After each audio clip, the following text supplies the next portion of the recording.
es élevé ce matin dans nos vies. Vas-y, en quelques minutes, élève ta voix. Commence à adorer le Seigneur. Commence à élever son nom. Commence à élever sa magnificence.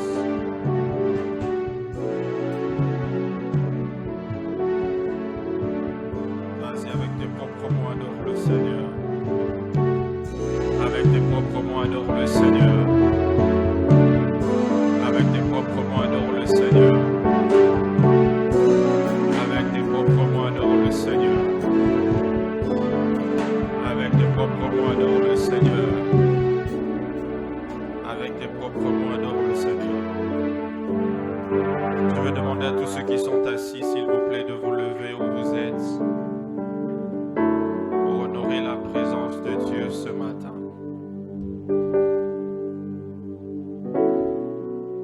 Dis-lui ce qu'il est pour toi. Élevons nos voix, adorons le Seigneur. Adore le Seigneur. Adore le Seigneur ce matin. Adore le Seigneur ce matin. Je sais que tu as une raison. Si tu n'as pas 1000 raisons d'adorer le Seigneur, tu as au moins une raison pour laquelle tu dois être reconnaissant envers Dieu. Je voudrais que nous puissions saturer ce lieu par nos adorations.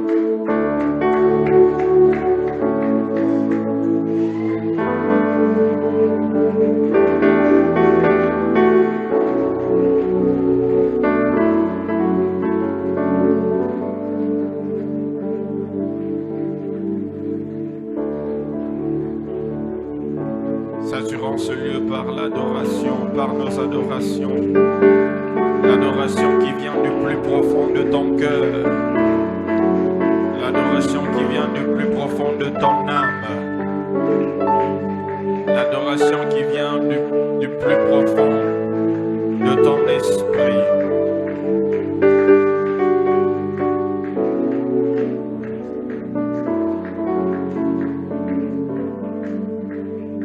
Vas-y, adore-le, ouvre ta bouche, adore-le, ouvre ta bouche, adore-le.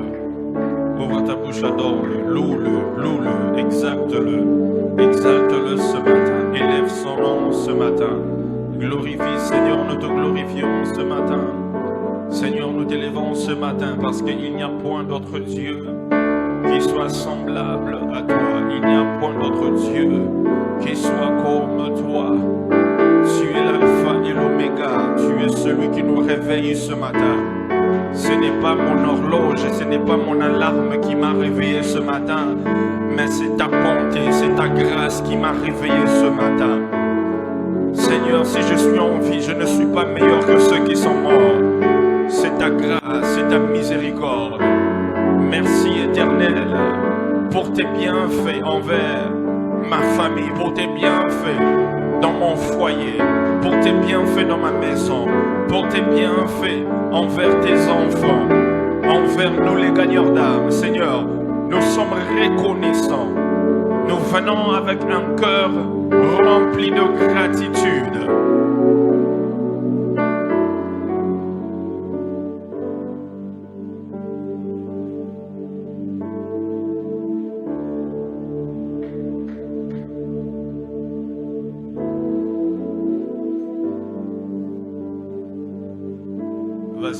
Vas-y, élève ta voix. Élève ta voix. Merveilleux est notre Dieu. Tu es Dieu et tu fais de grands prodiges. Nous élevons ton nom si grand, prosterné, nous t'adorons.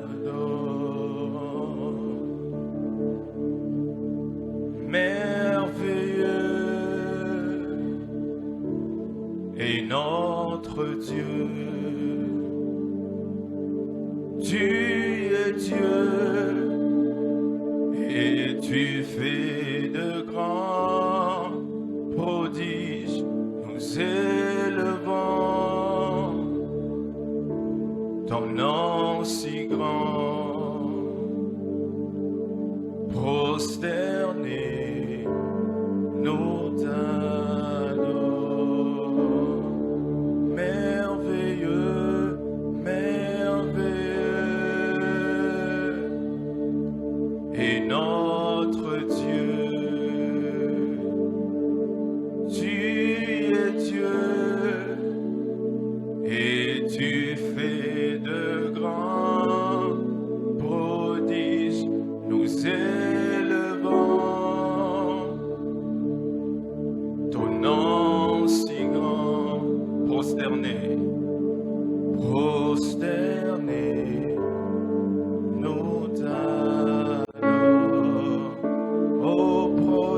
prosterner, prosterner, nous t'adorons.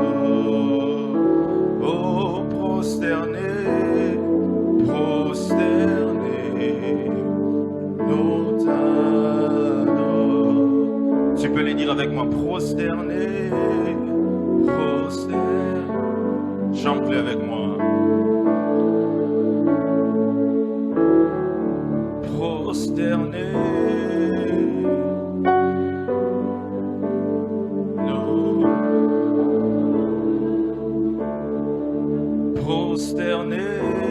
nous prosterner, nous nous prosternons devant toi ce matin et nous t'adorons. Oh, prosterner,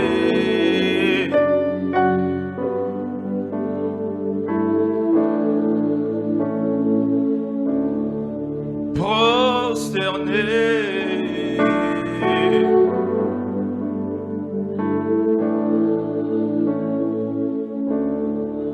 prosterner, prosterner, prosterner, prosterner, prosterner, prosterner, prosterner. Comme les 24 rivières, nous jetons nos couronnes prosternées devant toi ce matin. Prosterner, nous prosterner, prosterner, prosterner,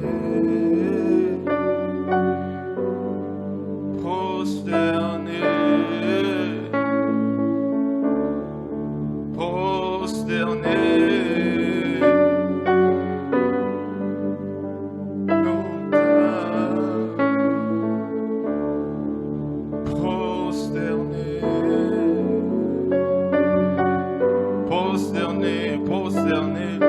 Prosterner, prosterner, prosterner, prosterner.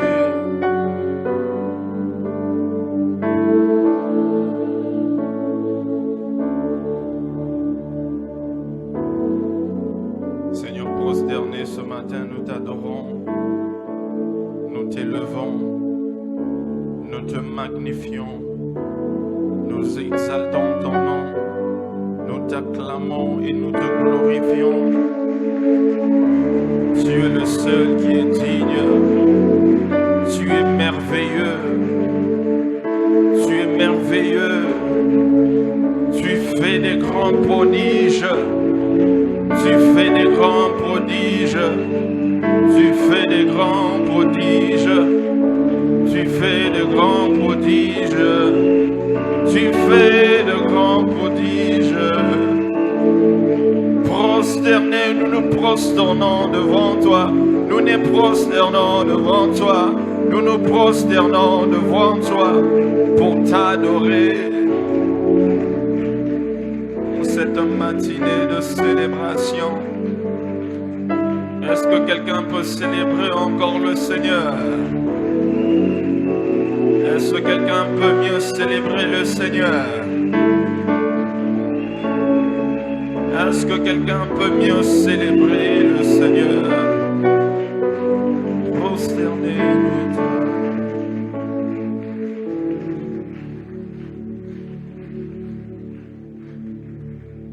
Assis sur ton trône, tu règnes jamais.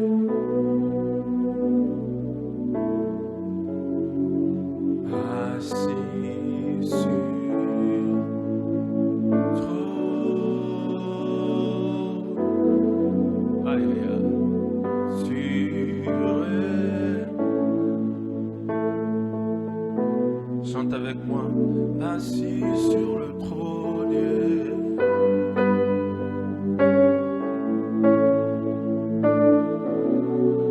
Dis-lui, il règne à jamais, il règne à jamais.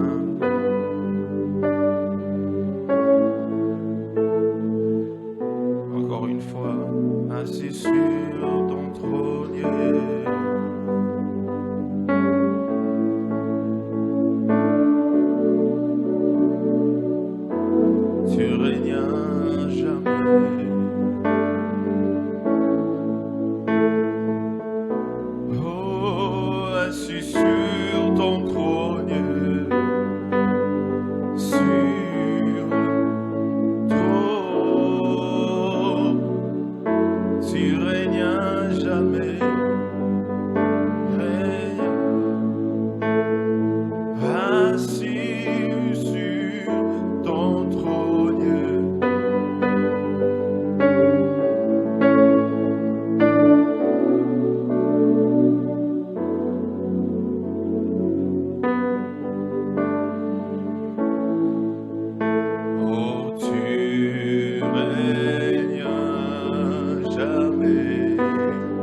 acclamer pour celui qui règne à jamais. Est-ce que tu peux pousser des cris de joie pour celui qui règne à jamais?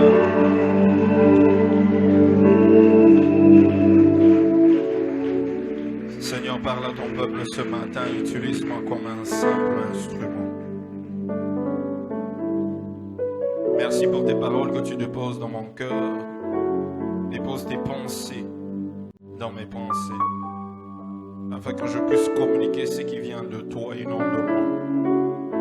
Merci pour l'esprit de révélation et de connaissance qui repose sur moi.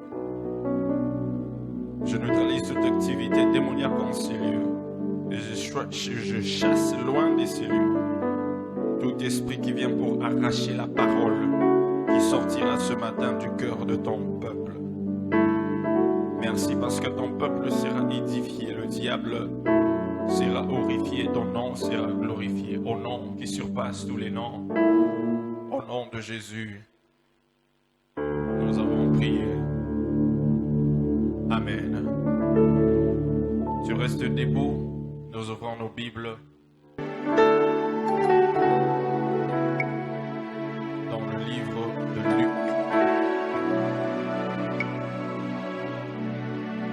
Ancien Tata, jusqu'à 15 à 5 minutes de plus.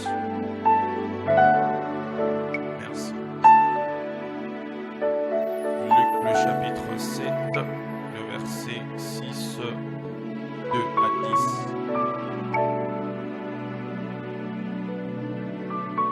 Ancien Tata, jusqu'à 15. Luc, chapitre 7, verset 2 à 10. Si tu l'as eu, tu dis Amen. On peut lire ensemble une de mots.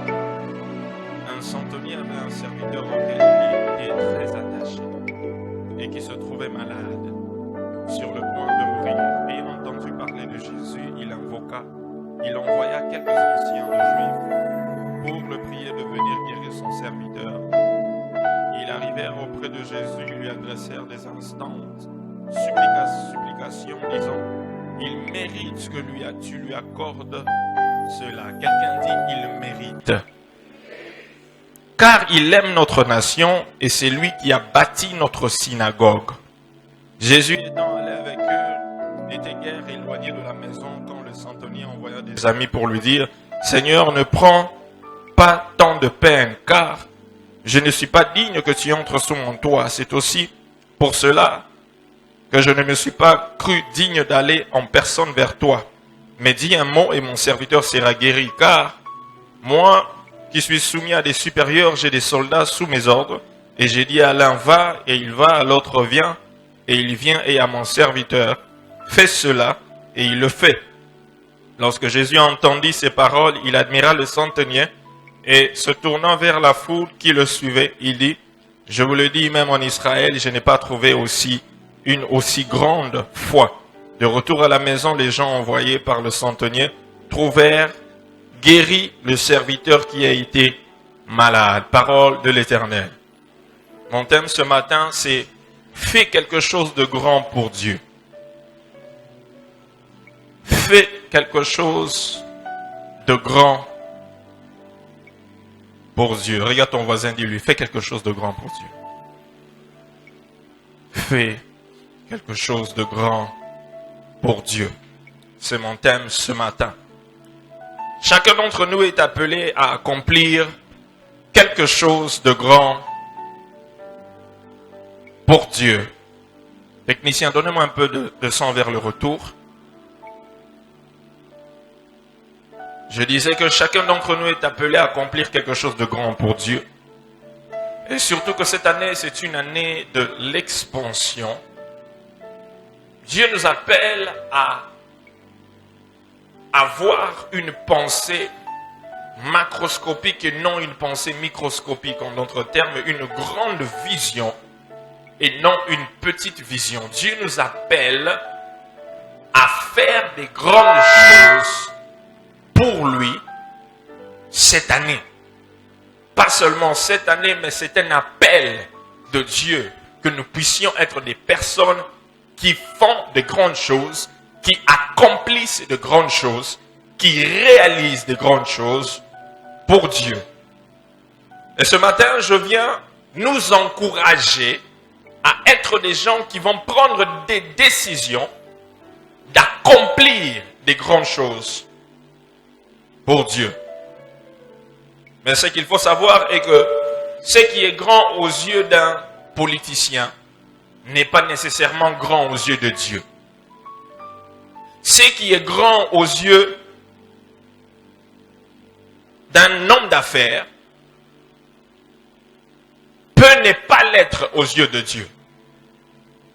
Ce qui est peut-être grand à tes propres yeux ne peut-être pas l'être aux yeux de Dieu. Et dans les passages que nous venons de lire, la Bible nous parle d'un centenier. Un centenier qui avait un serviteur malade. Il avait un serviteur qui était malade. Et Jésus était des passages.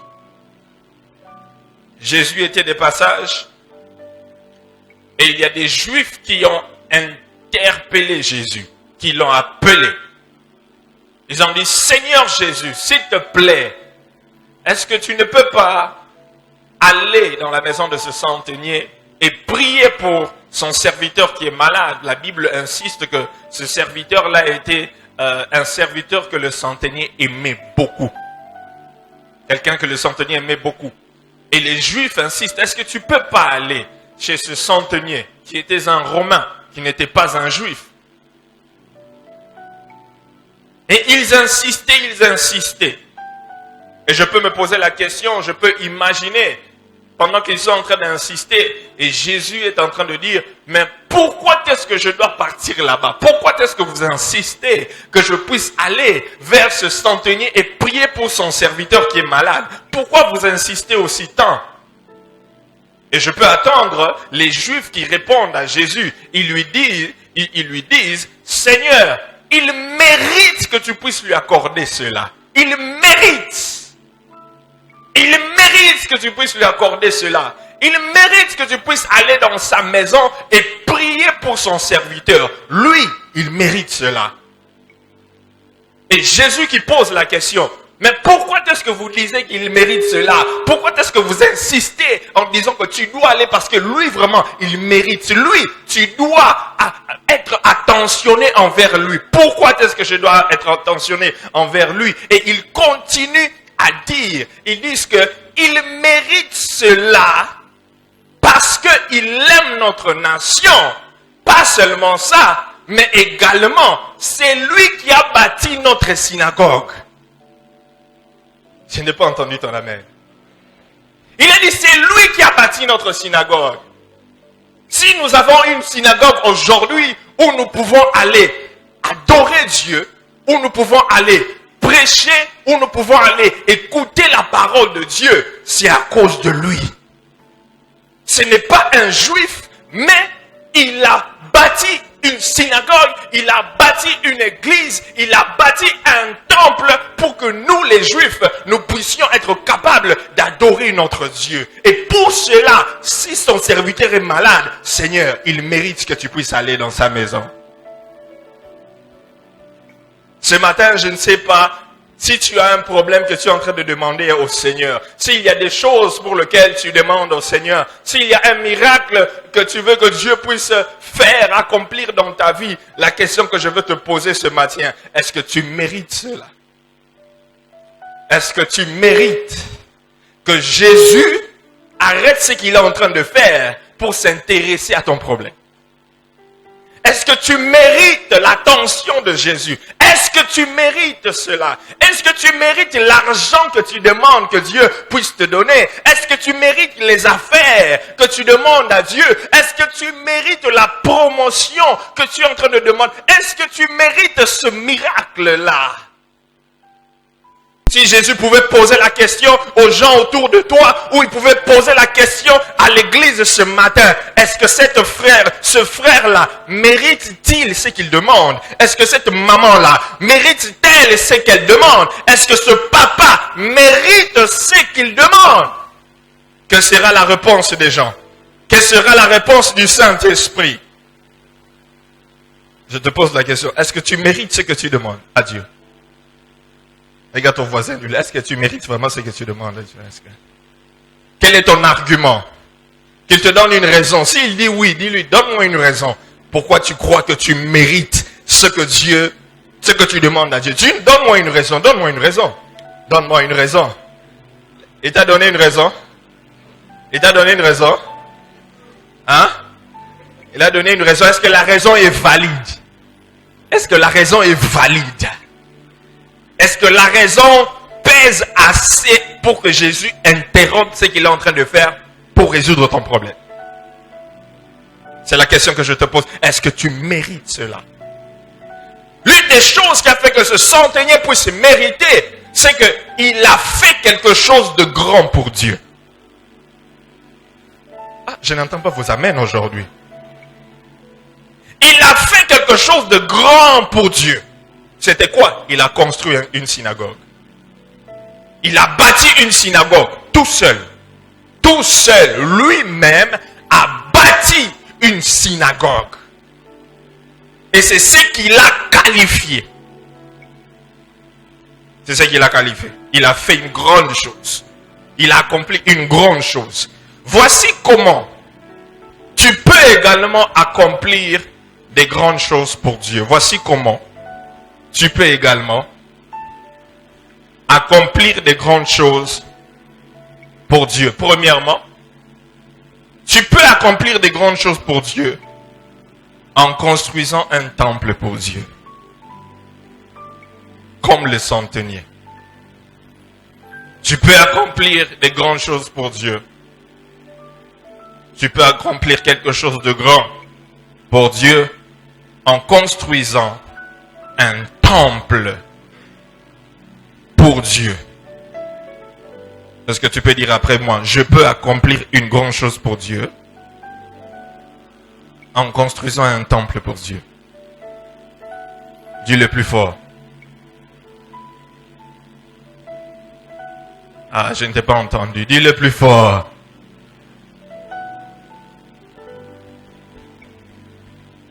Mais je ne t'entends pas bien parler.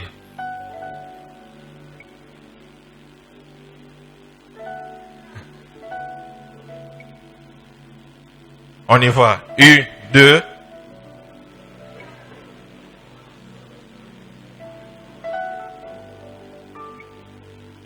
L'une des manières d'accomplir une grande chose pour Dieu, c'est en construisant un temple pour Dieu. Ce centenier a mérité l'attention de Jésus.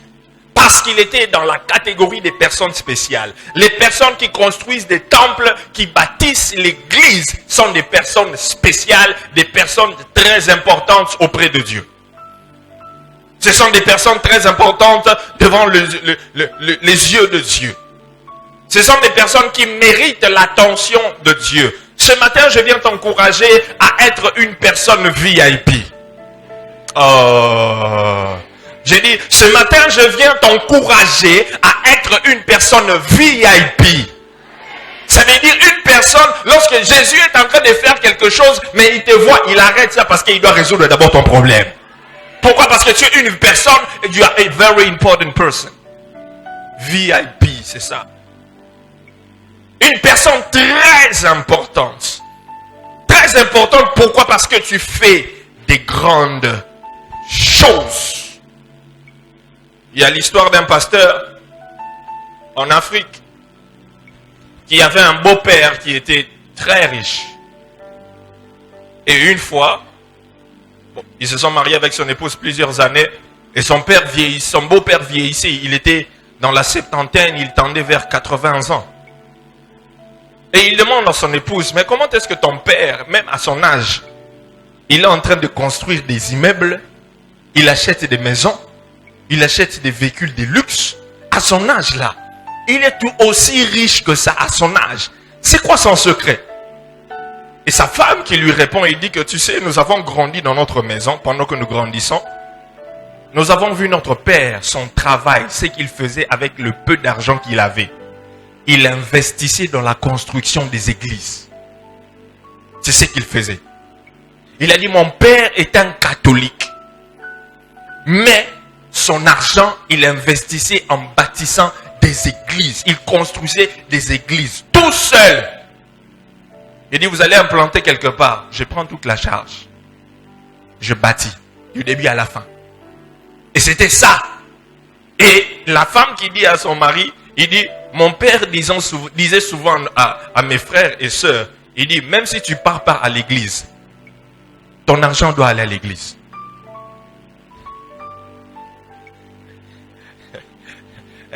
Est-ce que tu m'as compris? Il disait à ses enfants, même si tu ne vas pas à l'église, mais fais en sorte que ton argent parte à l'église. Envoie l'argent là-bas. Parce que là-bas, quand tu envoies ton argent, tu deviens quelqu'un de très spécial aux yeux de Dieu. Et surtout lorsque tu investis dans la construction de l'église et en bâtissant des églises. Et c'est le conseil qu'il a donné. Et la femme qui dit, c'est pourquoi tu vois que mon père, jusque-là, il a 80 ans, mais il est en train de construire des immeubles. Il achète des maisons. Alors que Dieu te donne cette grâce-là, tu as 80 ans. Oh, ça m'a minene. J'ai dit que Dieu te donne cette grâce-là, tu as 90 ans. Oh, ça m'a minene.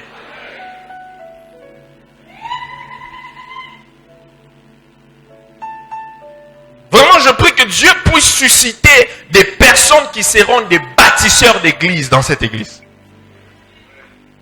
Est-ce que je parle à un bâtisseur d'église ici? Est-ce que je parle à un bâtisseur? Où sont les bâtisseurs? Où sont les bâtisseurs? Où sont les bâtisseurs? Que Dieu puisse susciter des bâtisseurs. Je prie que Dieu puisse susciter des gens qui vont faire des grandes choses pour Dieu. Qui vont faire des grandes choses. Qui vont accomplir des grandes choses pour Dieu. Que Dieu t'accorde cette grâce-là au nom de Jésus. J'ai dit que Dieu t'accorde cette grâce-là au nom de Jésus. Que Dieu t'accorde cette grâce-là au nom de Jésus. Voici ce qui arrive lorsque vous bâtissez la maison de Dieu. Lorsque vous bâtissez la maison de Dieu, votre vie, premièrement, devient la priorité de Dieu. Lorsque tu bâtis la maison de Dieu, ta vie devient la priorité de Dieu.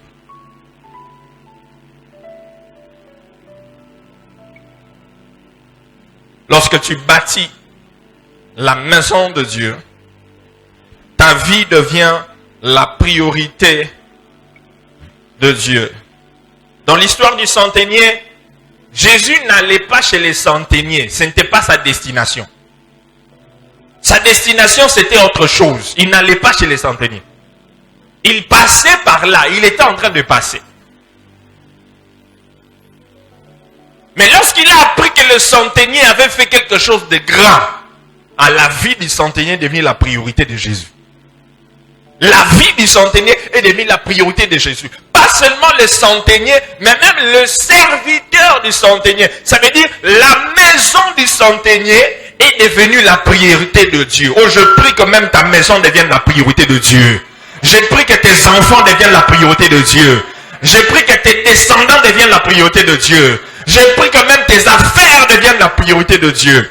Mais pour que cela arrive, il faut que tu sois un bâtisseur. Regarde ton voisin, dis-lui, pour que cela arrive, il faut que tu sois un bâtisseur. Il faut que tu sois un bâtisseur. Il faut te décider ce matin, au sortir de ce culte, que moi, je dois être un bâtisseur. Moi, je dois être un bâtisseur. Quelqu'un qui bâtit la maison de Dieu. Quelqu'un qui bâtit un temple pour Dieu.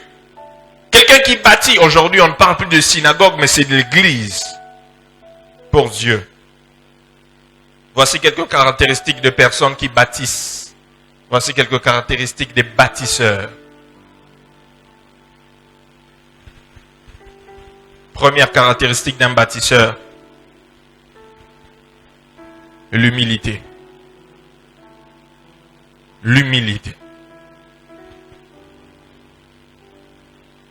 L'humilité.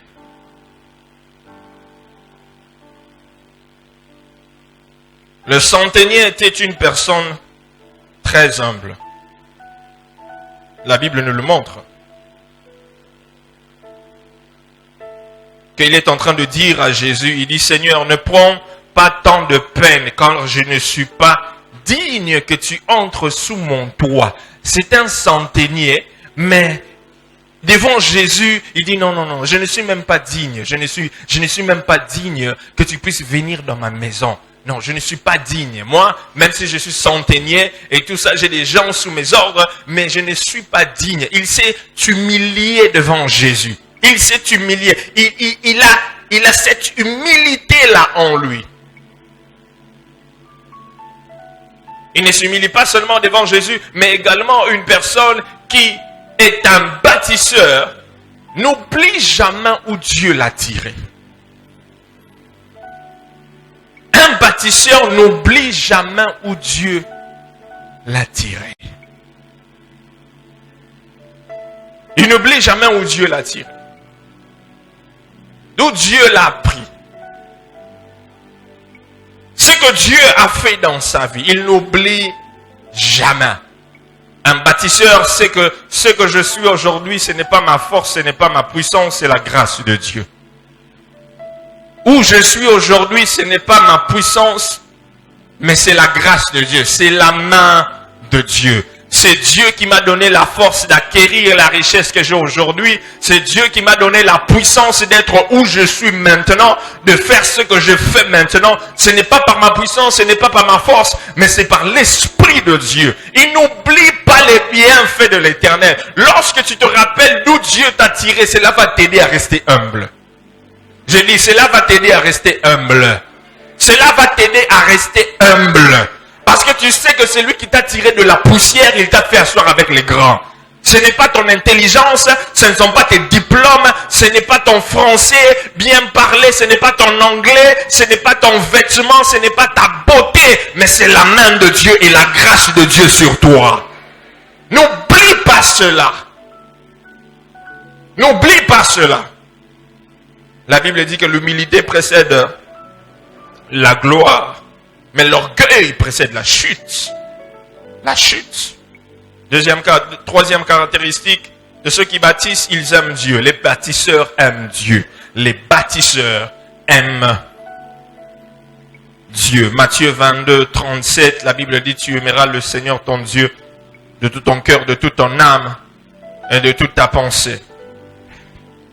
Tu aimeras le Seigneur ton Dieu de tout ton cœur, de toute ton âme, de toute ta pensée. Un bâtisseur aime Dieu.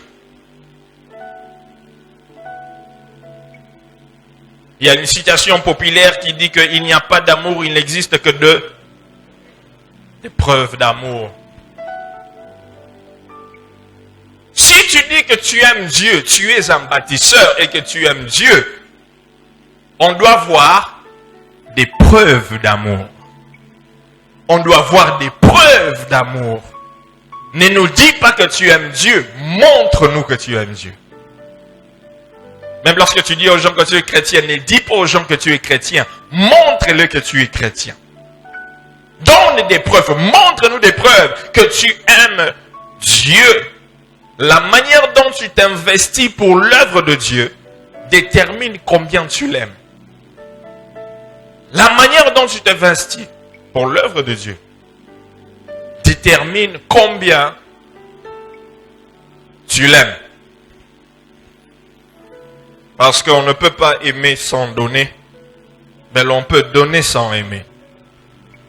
On ne peut pas aimer sans donner, mais on peut donner sans aimer. Et si tu aimes Dieu, tu dois donner. Un bâtisseur donne. Il aime Dieu. Une autre caractéristique d'un bâtisseur connaît Dieu. Il connaît son Dieu.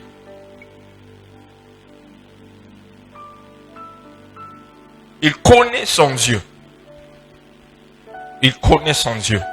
Le centenier dit à Jésus, non, tu ne dois pas t'inquiéter. Tu n'as pas à venir jusqu'ici. Tu n'as pas à venir jusqu'où je suis. Il dit que j'ai des personnes sous moi, j'ai des soldats à qui je dis, va, il va, viens, il vient. Donc toi, dis seulement un mot. Il connaît son Dieu. Il connaît Dieu.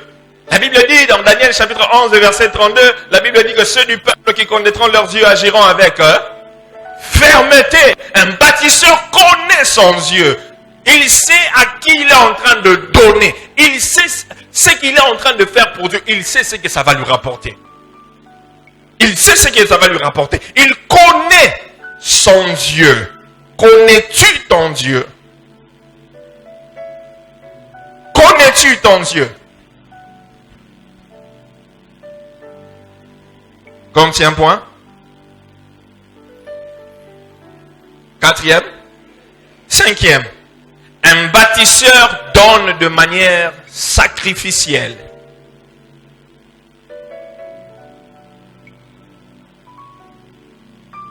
Un bâtisseur donne de manière sacrificielle.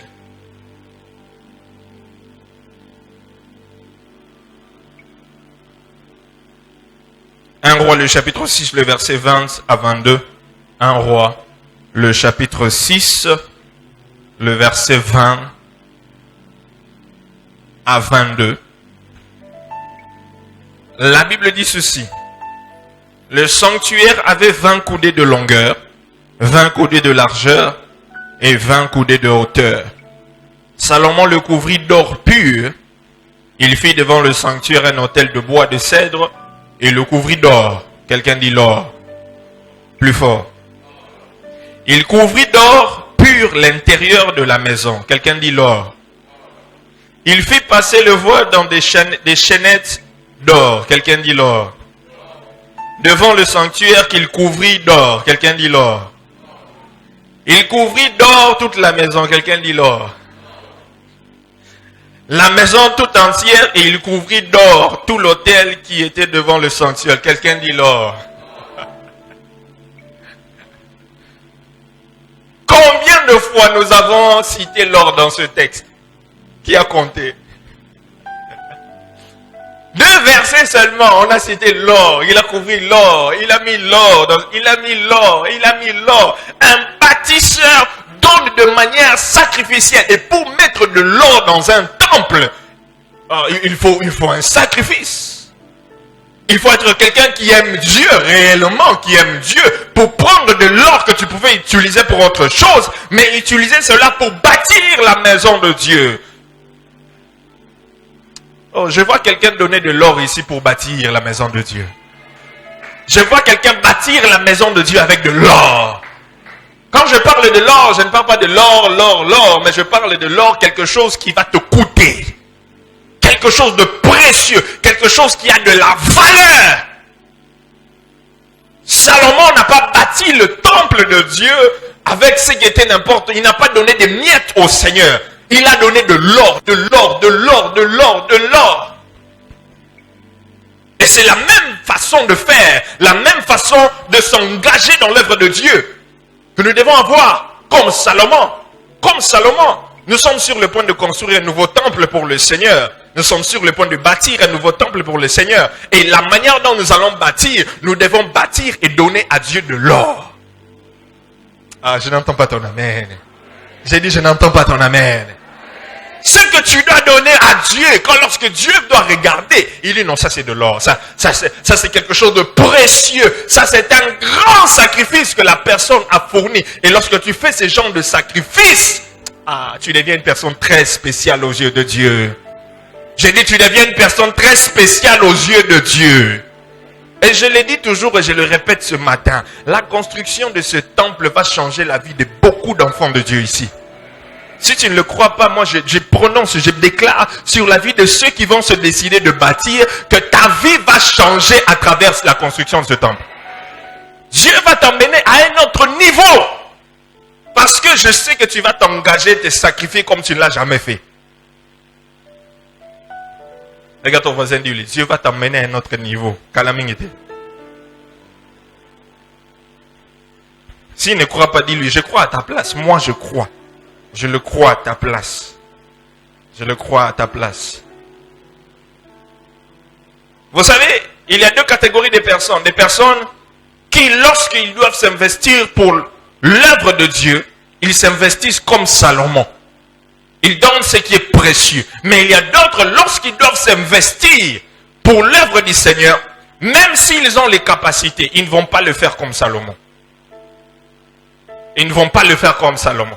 Même s'ils ont de l'or, mais ils ne vont pas le faire comme Salomon. Ils ne vont pas donner comme Salomon. Pourquoi? Parce que nous avons des gens qui sont prêts à dépenser beaucoup d'argent pour eux-mêmes. Mais lorsqu'il s'agit de Dieu, il donne des miettes. Il donne des miettes. Je prie que cela ne soit pas ton cas. Je prie que tu ne sois pas cette personne-là. Et je sais que cette personne-là n'existe pas dans cette église. Regarde ton voisin, dis-lui, j'espère que ce n'est pas toi. J'espère que tu n'es pas ce genre de personne. Je sais que tu n'es pas ce genre de personne. Vous savez, lorsque tu te sacrifies pour l'œuvre de Dieu, tu n'es pas en train de perdre, mais tu es en train d'investir. Je répète, lorsque tu te sacrifies pour l'œuvre de Dieu, pour la cause du royaume de Dieu, tu n'es pas en train de perdre, mais au contraire, tu es en train d'investir.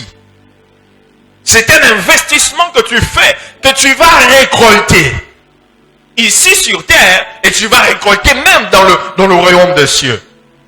Tu n'es pas en train de perdre. Donc quand tu crois que tu dépenses, tu donnes, non. Tu n'es pas en train de perdre. Lorsque vous bâtissez une église ou vous bâtissez la maison de Dieu, cela touche le cœur de Dieu. Cela touche le cœur de Dieu. C'est ce qui arrive lorsque vous bâtissez la maison de Dieu.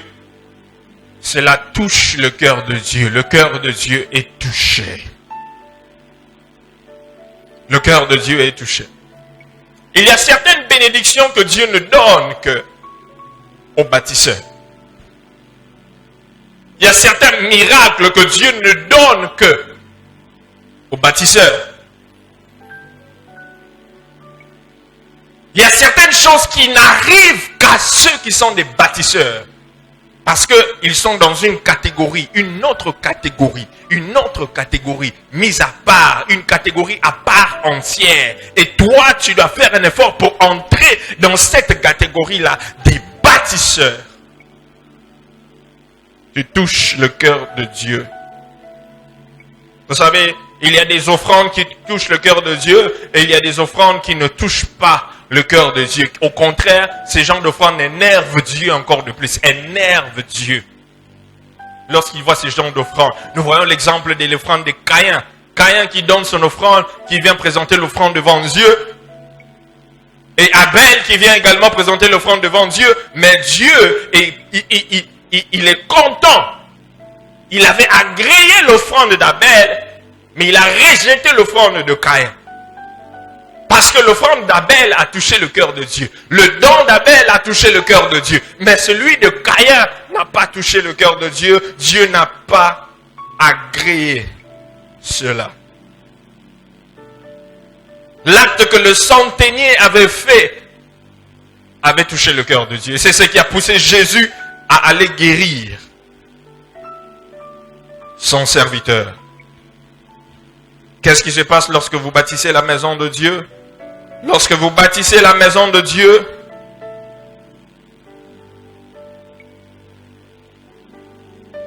je veux qu'on puisse lire 2 Samuel, le chapitre 7.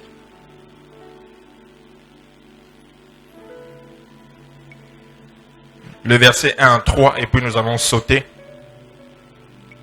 pour lire le verset 9 à 11.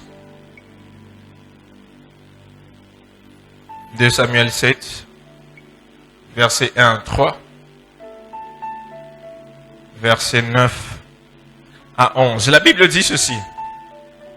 Lorsque le roi habita dans sa maison et que l'Éternel lui eut donné du repos, après l'avoir délivré de tous les ennemis qui l'entouraient, il dit à Nathan le prophète, « Vois donc, j'habite dans une maison de cèdre et l'arche de Dieu habite au milieu d'une tente. » Nathan répondit au roi, « Va, fais tout ce que tu dois, fais tout ce que tu as dans le cœur, car l'Éternel est avec toi. » Verset 9.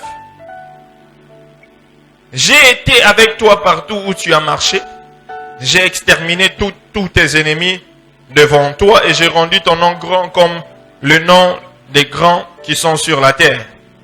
J'ai donné une demeure à mon peuple, à Israël, et je l'ai planté pour qu'il soit fixé. Ne sois pas plus agité pour que les méchants ne l'oppriment plus comme auparavant. Et comme à l'époque où j'avais établi les juges sur mon peuple d'Israël, j'étais accordé du repos en te délivrant de tous tes ennemis. Et l'Éternel t'annonce qu'il te créera une maison. Lorsque vous bâtissez la maison de Dieu, Dieu construira. Il vous construira une maison. Lorsque vous bâtissez la maison de Dieu, Dieu vous construira une maison. Regarde ton voisin, dis-lui. Regarde ton voisin, dis-lui. Quand tu construis la maison de Dieu, Dieu construira ta maison.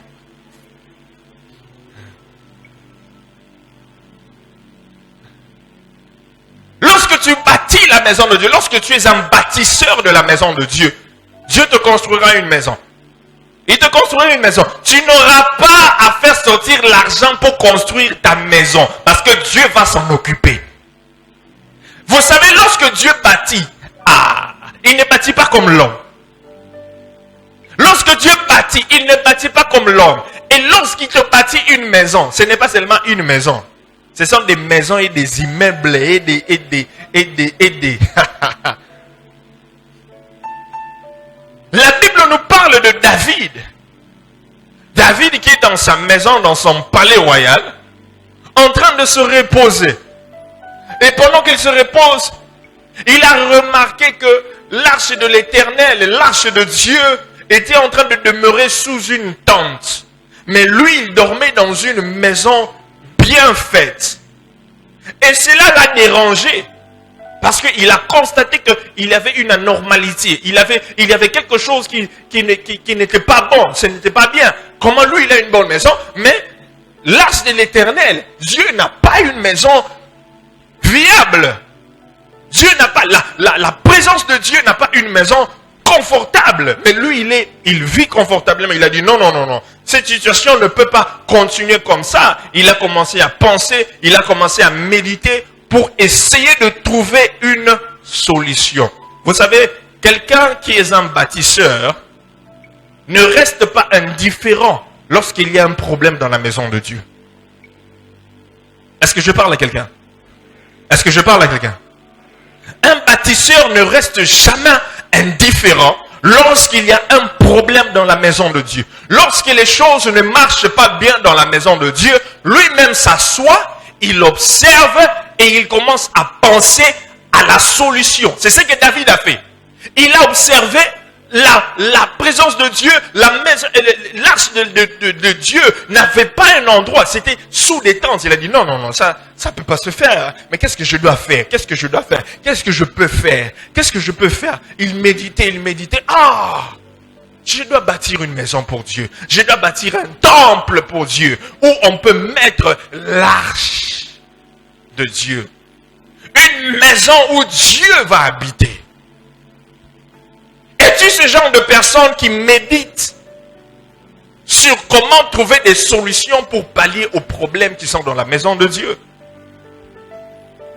Ou soit tu es juste une personne qui, tu regardes, il y a tel problème, il faut faire ça, il faut faire ça. Mais est-ce que tu apportes une solution? As-tu une solution? As-tu médité sur la solution?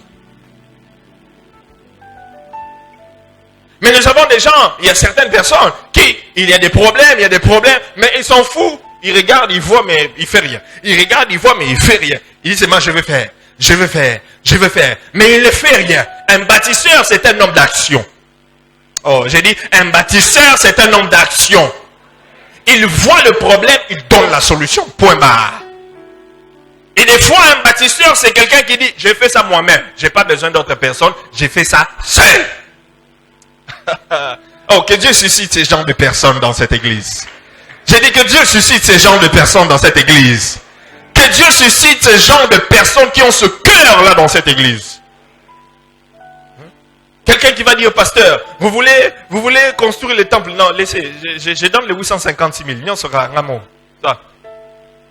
Pasteur, vous voulez ouvrir une extension? Ah non, moi-même je prends les charges. Trouver l'endroit, j'équipe l'endroit, je fais tout, je mets bien. Moi-même, je construis moi-même.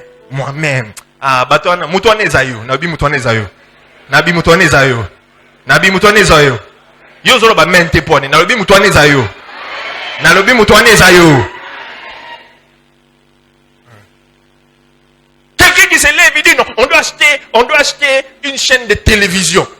Pasteur, tika, mon enfant. Pasteur, on va acheter la parcelle à côté ici. Aujourd'hui, on va encore prier. Hein? On va acheter cette parcelle ici. Ici. Oui. Ici, la parcelle ici. On va acheter ça. Oui. Si on finit ça, on va derrière. Il y a une parcelle que j'ai vue derrière là. À côté de cette parcelle, derrière là-bas. On achète ça. Et puis ici, à côté ici. On achète ça. Après, on va comme ça. Oui. On va continuer jusqu'à ce que tu aies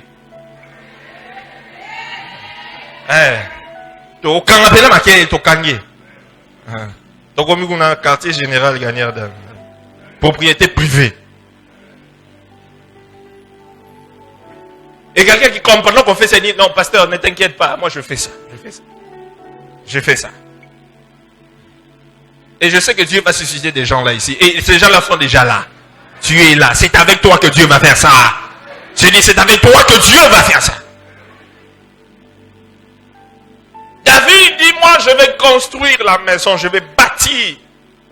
Et lorsqu'il a pris cette décision de faire ça, Dieu a dit, vraiment, personne n'a jamais pensé à ça. Comment tu penses me construire une maison, me bâtir une maison? Il dit, ok, tu sais, parce que tu as décidé de faire ça, moi, tu me bâtis une maison, moi aussi je te bâtis une maison. Comme tu as décidé de me bâtir une maison, moi aussi je te bâtis une maison. Alors je prie que quand tu seras en train de bâtir la maison de Dieu, que Dieu bâtisse ta maison. Que Dieu bâtisse ton foyer. Que Dieu bâtisse ta famille. Que Dieu bâtisse les îles. Que Dieu te donne des... non, moi, ça m'appelle ça immeuble. Non, moi, ça m'appelle ça immeuble. Je vois Dieu donner à certaines personnes des hôtels. Des hôtels 5 étoiles. Si c'est à toi, reçois cela au nom de Jésus. J'ai dit, si c'est à toi que je parle, reçois cela au nom de Jésus. Je vois Dieu te donner des entreprises, parce que tu bâtis la maison de Dieu. Je vois Dieu en train même de te donner des entreprises dans d'autres pays, dans d'autres nations, même dans d'autres continents. Je ne sais pas qui je parle, mais je parle à quelqu'un. Si c'est à toi, que Dieu te l'accorde au nom de Jésus. Que Dieu te l'accorde au nom de Jésus. Que Dieu te l'accorde au nom de Jésus. Que Dieu te bénisse au nom de Jésus. Les gens vont te demander comment tu es arrivé à ce niveau-là. Tu vas leur dire que je suis bâtisseur. J'ai bâti la maison de Dieu et Dieu, en revanche, il a aussi bâti ma maison. Ça, ce n'est pas la main d'un homme, mais c'est la main de l'Éternel. Ça, ce n'est pas la main d'un féticheur, mais la main de l'Éternel. Et Dieu est capable de faire ça. Et il veut le faire. Et c'est le temps de le faire. Et enfin, pour finir, lorsque vous bâtissez la maison de Dieu, voici ce qui va arriver. 2 Samuel, le chapitre 7, le verset 16. 2 Samuel, le chapitre 7, le verset 16. 2 Samuel, le chapitre 7, le verset 16. La Bible dit, ta maison et ton règne seront pour toujours assurés. Ton trône sera pour toujours affermi. Ça, c'est Dieu qui parle à David. Il dit, je ne veux pas seulement te construire une maison, mais ton trône sera pour toujours affermi. En d'autres termes, sur ton trône, sur le trône d'Israël, il y aura toujours un de tes descendants. Un de tes descendants. Vous aurez toujours la lignée royale. Lorsque vous bâtissez la maison de Dieu, Dieu vous donnera une bénédiction générationnelle. Oh mon Dieu.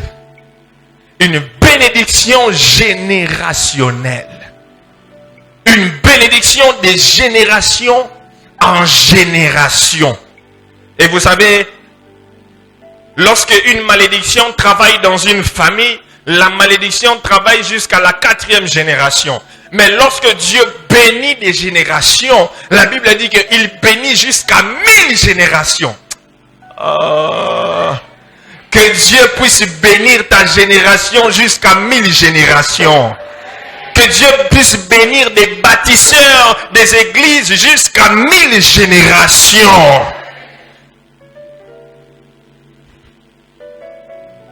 Dieu ne va pas seulement te bénir toi. Dieu va bénir tes enfants. Mais la bénédiction ne va pas s'arrêter sur tes enfants. Et ça va descendre, ça va descendre, ça va couler, ça va couler, ça va couler. Et je veux que tu sois la personne qui a déclenché une bénédiction générationnelle dans ta lignée et sur tes descendants. À travers ce travail que nous allons faire de bâtir un temple pour Dieu. Et je prie et je déclare qu'aucun de tes enfants ne sera pauvre. Je dis, je déclare qu'aucun de tes enfants ne sera pauvre. Je prie, je déclare qu'aucun de tes enfants ne sera pauvre. Je prie, je déclare que parmi tes descendants, la pauvreté ne sera plus quelque chose dont on va parler. Que Dieu puisse t'élever, te donner une bénédiction générationnelle. Lorsqu'on parle de l'argent, l'argent ne va pas seulement se limiter sur toi, mais va aller des générations, les fils, les petits-fils, les cocololo. Toi, tu étais millionnaire, mais même il y aura des milliardaires, des hommes d'affaires, des personnes élevées dans ta génération et ta famille devient une référence pour plusieurs dans la famille et dans les quartiers. Je déclare cela sur ta vie au nom de Jésus. Je déclare que l'onction de la bénédiction générationnelle descend sur toi au nom de Jésus. Je déclare que tes descendants vont monter et ne vont pas descendre. Tu ne seras plus maudit mais béni. Que l'on parle de tes descendants à cause de toi. Que l'on parle de tes descendants à cause de toi. Je vois quelqu'un, tes descendants vont remercier Dieu parce que toi tu étais leur ancêtre. Ils vont remercier Dieu à cause de ce que tu vas faire parce que c'est à cause de toi que eux, Dieu les a élevés, Dieu les a bénis, Dieu les a bénis de manière extrême.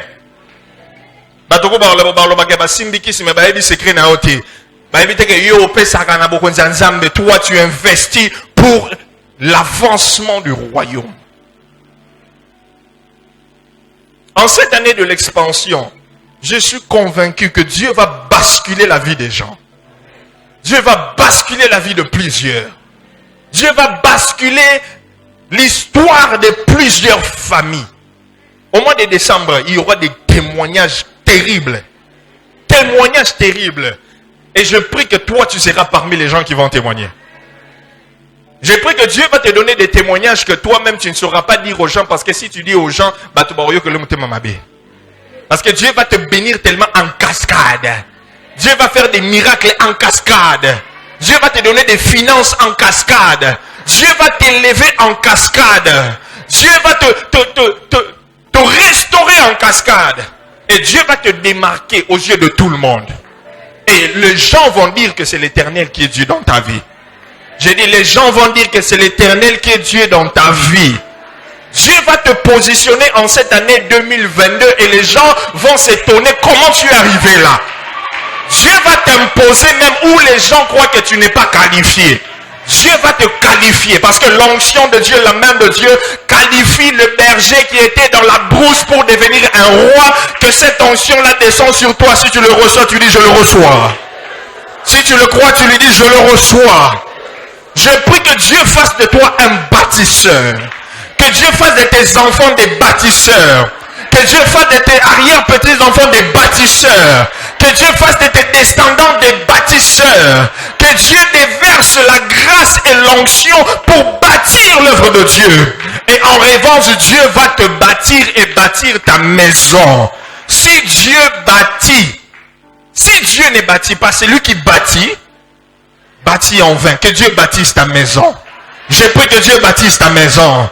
Je prie que Dieu soit le socle de ta maison. Je prie que Dieu soit le fondement de ta maison. Mais pour que cela arrive, accepte de devenir un bâtisseur. J'ai dit accepte de devenir un bâtisseur. J'ai dit accepte de devenir un bâtisseur. Que l'Éternel vous bénisse.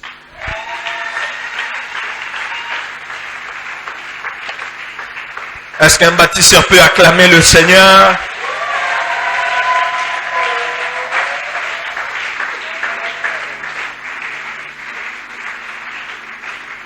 Je veux que tu te lèves où tu es. Tu vas faire une prière avec moi.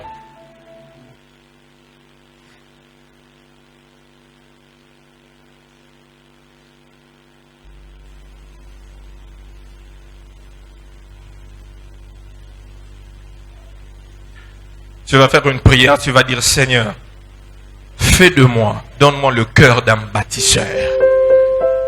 Donne-moi le cœur d'un bâtisseur. Fais de moi un véritable bâtisseur, quelqu'un qui va s'investir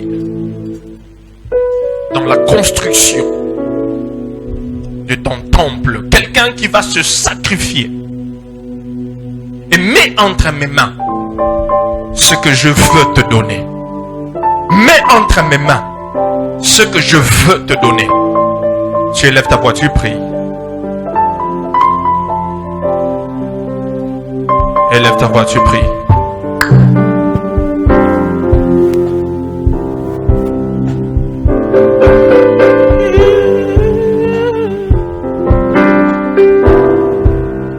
Pesanga makasi, pesanga makoki,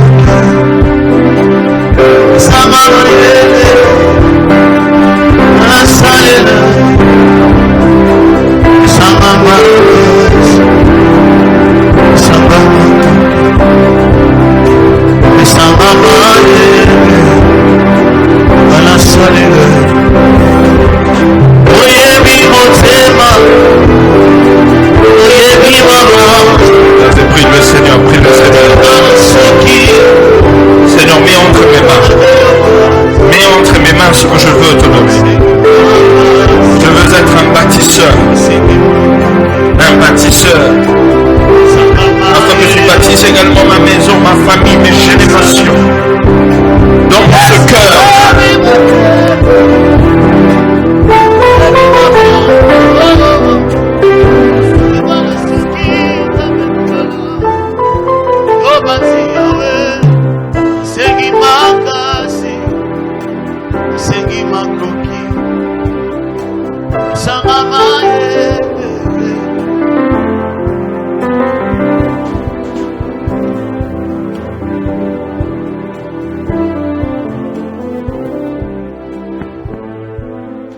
Amen.